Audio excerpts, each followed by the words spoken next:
તો મિત્રો આવી ગયા છે આજે આપણે દરિયાકાંઠે અને આપણે ઘણા બધા માણસો પાસેથી ઘણા બધા મિત્રો પાસેથી વાત સાંભળેલી હોય કે આ જે દરિયામાં સીપું ને બધું ફરતી હોય જોવા એક તો ફરજ છે અત્યારે એ તો નાની છે પણ મોટા કન્ટેનરો ફરતા હોય એમાંથી માલ પડી જતો હોય ને એ બધો દરિયાકાંઠે આવે પછી આ જે વરસાદમાં પૂર આવે એમાંથી તણાઈને બધું દરિયામાં આવે પણ એ બધી વસ્તુ પાછી કાંઠા ઉપર આવે કેમ કે આપણે સાંભળેલું જ છે કે દરિયો કંઈ રાખતો નથી તો આજે આપણે એ જ જોવાનું છે કે આ દરિયાકાંઠેથી આપણે શું મળે અને આ જગ્યાએ ને બહુ જ ઓછી પબ્લિક આવે તો અહીંયા આપણે ટ્રાય કરશું આપણે શું મળે એ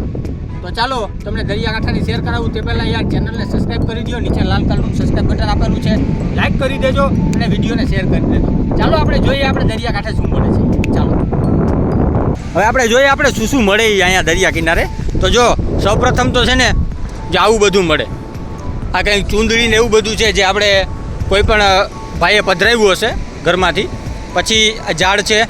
આ પણ ચૂંદડી છે કેમ કે આપણે જૂની થઈ જાય અને તહેવાર આવે તો આપણે માતાજી અથવા મંદિરમાં નવું નાખતા હોય પછી કોઈ મિત્રને નારિયેળનો ધંધો કરવો હોય તો ભાઈ દરિયા કિનારે નારિયેળ ખૂબ જ છે નહીં જોઈ લ્યો આ પણ એક નારિયેળ છે પછી અહીંયા એક નારિયેળ છે પછી તમને આગળ બતાવું જો અહીંયા નારિયેળો છે જોઈ લ્યો આ બધામાં નારિયેળો જ છે જોઈ લ્યો આ બધા આખા નારિયેળો છે હો ભાઈ આ બધા આખા નારિયેળો છે તૂટેલા નથી આખા નારિયેળો છે આ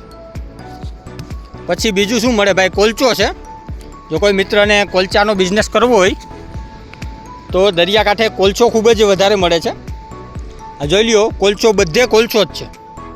અને કોલચાનો ભાવ પણ ખૂબ સારો છે આમ તમે ચાલતા જાઓ એટલે જ્યાં સુધી પાણી પહોંચેલું હોય ત્યાં બધે કોલચો જ આવે જોઈ લ્યો તમે નાળિયેર કોલચો બોટલ લાકડા આવી બધી વસ્તુ ખૂબ જ પ્રમાણમાં હોય અહીંયા જોઈ લ્યો પછી આપણે દરિયાની અંદર સાઈડ પણ જાઉં કે કંઈ સલવાયેલું હોય પથ્થરમાં તો આપણે એ પણ જોવું જો અહીંયા પણ નાળિયેર છે થર્મોકોલ છે પછી આ એક પક્ષી છે જે પરમ ગતિ પામેલો છે મૃત્યુ થયેલું છે તેનું પછી આ તમે જોઈ લ્યો આ બધી વસ્તુ શું છે એ સખલાને પણ હોય છે આ તો નાના છે જોઈ લ્યો તમે આ બધા નાના છે અને તૂટેલા છે જોઈ લ્યો આવી ઘણી બધી આઈટમો છે જે હું હમણાં તમને બતાવીશ એક આમાં હે ને નિરખેન તમે કદાચ નીચે બેસીને જોવો ને તો હે ને કેકડો છે જે મૃત્યુ પામેલો છે દેખાય તમને પછી આ મોટા કેકડાનું છે આ પણ કેકડાનું છે તો અહીંયા કેકડા ખૂબ જ મૃત્યુ પામેલા કેકડાઓ વગેરે બધું જોવા મળે પણ હજી હગમાં સારી વસ્તુ એક પણ જોવા નથી મળી તો આપણે જોઈએ તમારી માટે હજી જવાના જ છે 1.5-2 કિલોમીટર 3 કિલોમીટર સુધી તો ચાલવાના જ છે જોઈએ કંઈ મળી જાય તો તમને બતાવીએ આપણે બાકી જો બોટ જઈ રહી છે અને હમણાં આપણે એ જ બોટમાં શેર કરવાના છે ટૂંક સમયમાં થોડા સમયમાં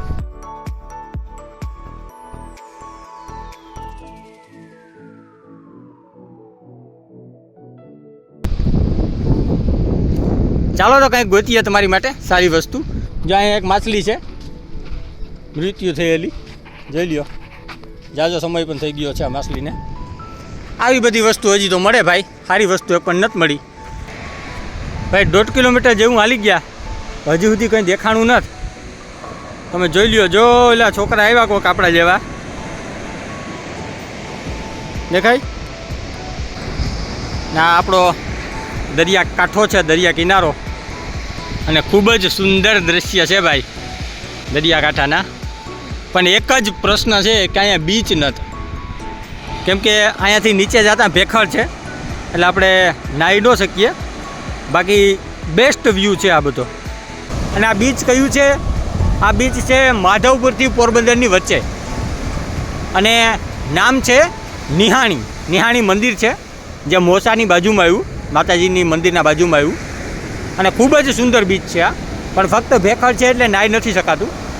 પણ હવે આપણે અહીંયા આવ્યા જ છે તો યાર આપણે તો રામના ભક્ત છે તો ભાઈ ટીણી જય શ્રી રામ લખી આવ ભાઈ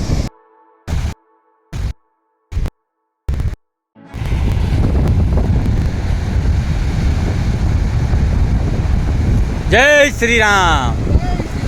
જોઈએ ભાઈ સબુદ્ર દેવતા કેમ કે આપણે કહેવત સાંભળેલી જ છે કે શ્રી રામ તમે લખો એટલે સમુદ્ર દેવતાને આવવું જ પડે. તો જોઈએ કે આપણે શ્રી રામ લખેલું હોય ને સમુદ્ર દેવતા આવીને આશીર્વાદ આપે કે નથી આપતા. શ્રી રામ ઉપર સમુદ્ર દેવતાનું જો પાણી ફરશે તો આશીર્વાદ મળશે ભાઈ, આવી કહેવત છે. અને આપણે પહેલાં લખેલું પણ છે અને આ કહેવત હકીકત પણ છે, એ પણ આપણે જોયેલું છે. પણ આજે તમારી બધાની સાક્ષી આપણે જોઈએ, કેમ કે દરિયાકાંઠે તો આપણે કંઈ નથી મળેલું, ફક્ત મરેલ માછલી, મરેલ કેકડા, નારિયેળ, કોલચો અને ચૂંદડી ને વગેરે જે આપણે પધરાવેલ હોય એ બધું મળેલું છે, બીજું તો કંઈ છે નહીં. હવે જોઈએ,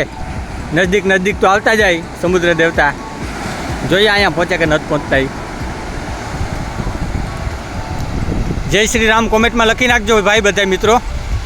અને વિડીયોને શેર કરી દેજો, કેમ કે આપણા રામલલા તો આવી ગયા અયોધ્યામાં.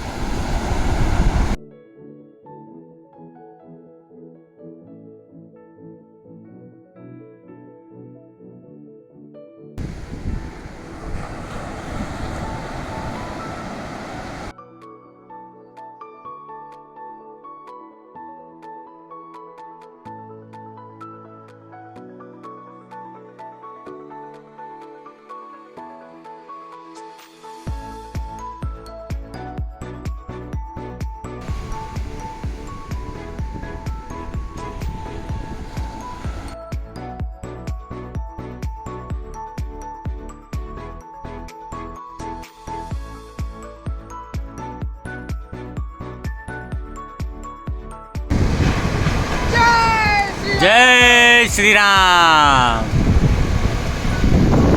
જોઈ લો મિત્રો, દરિયો એટલો શાંત થઈ ગયો હતો તો પણ જય શ્રી રામે પહોંચી ગયો, અને જોઈ લ્યો જય શ્રી રામ પૂરેપૂરું એની અંદર લઈ લીધું. જય શ્રી રામ. તો મિત્રો આખરે 10 મિનિટ જેટલો સમય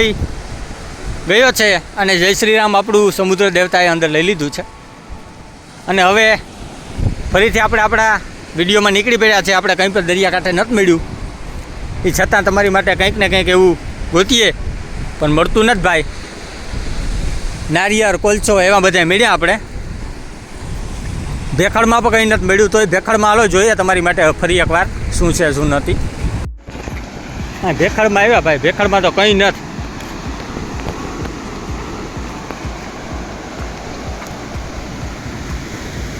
ઓનલી ફોર કેકડા જ છે ભેખડમાં.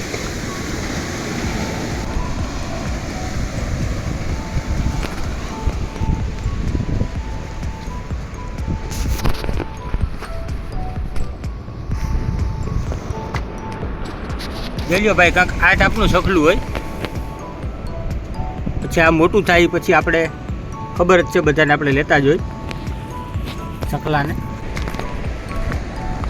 જો અહીંયા કેકડો છે, કદાચ તમને દેખાતો હોય, એ પણ ખૂબ મોટો અંદર વયો ગયો અંદર, ખૂબ જ મોટો કેકડો હતો ભાઈ.